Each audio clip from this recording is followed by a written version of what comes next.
In a clash that has electrified social media and reignited debates on the intersection of art, politics, and power, pop sensation Sabrina Carpenter has publicly condemned the White House for appropriating her chart-topping hit Juno, in a controversial video promoting aggressive immigration enforcement. The 25-year-old Grammy winner's bold rebuke on X, formerly Twitter, has amassed over 70 million views, thrusting her into a lineage of artists who've battled political misuse of their work. This isn't just a spat over royalties or credits. It's a raw confrontation with the ethical boundaries of creativity in an era where viral clips can weaponize songs for agendas that clash with an artist's soul. As Carpenter's voice rises above the din, it forces a reckoning. Can music ever truly escape the grasp of those in power? The flashpoint arrived on a mundane Monday, when the White House communications team uploaded a slickly edited montage to their official channels. Clocking in at under 30 seconds, the video pulsed with the infectious beat of Juno, Carpenter's 2024 anthem of empowerment and playful defiance, released amid her explosive short and sweet era.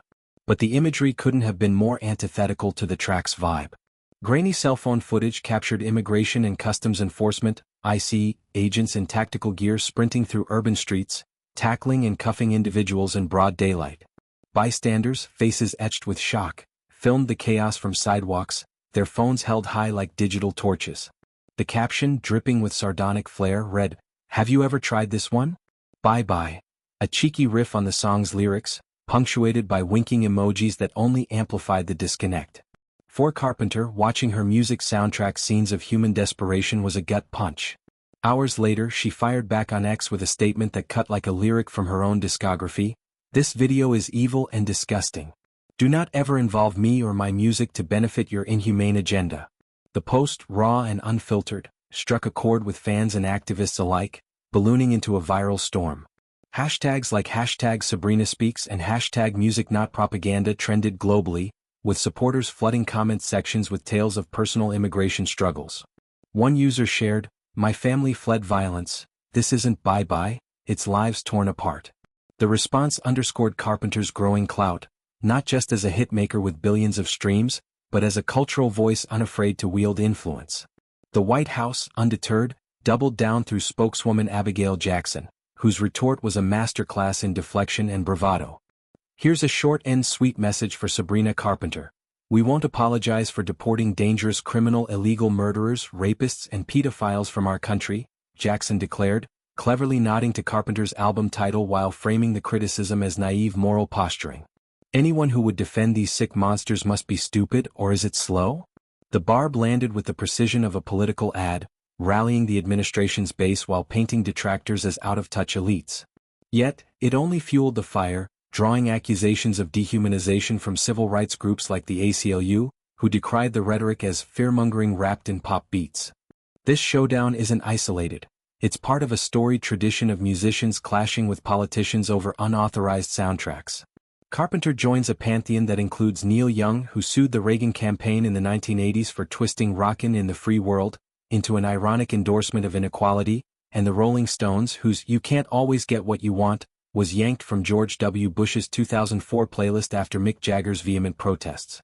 More recently, ABBA demanded cease and desist letters to Trump's rallies for "Dancing Queen," and Adele withdrew "Rolling in the Deep" from his events, citing a desire to keep her art apolitical. For Carpenter, whose career skyrocketed from Disney roots to arena-filling tours, this marks a pivotal assertion of autonomy.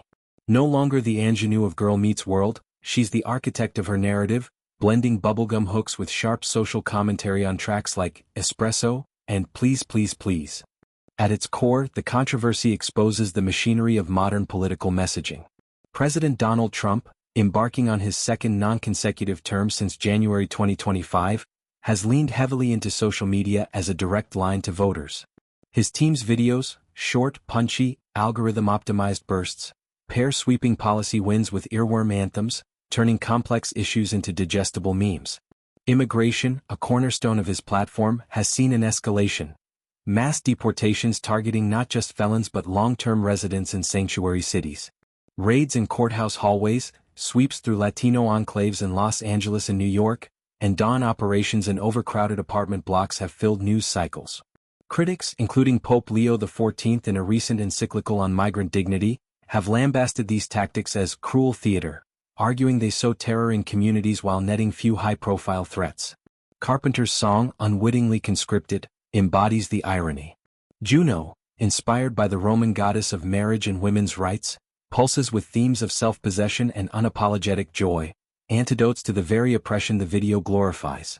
Released as a single from her fourth studio album, it debuted at #1 on the Billboard Hot 100, propelled by a music video that playfully subverted gender norms. To overlay it on footage of families separated at borders or workers dragged from job sites feels like sacrilege to fans, a perversion of art's emancipatory potential. Carpenter's objection echoes broader artist sentiments. Music should uplift, not underscore division. In interviews post-controversy, she's hinted at legal avenues, though precedents like Young's lawsuit show mixed success.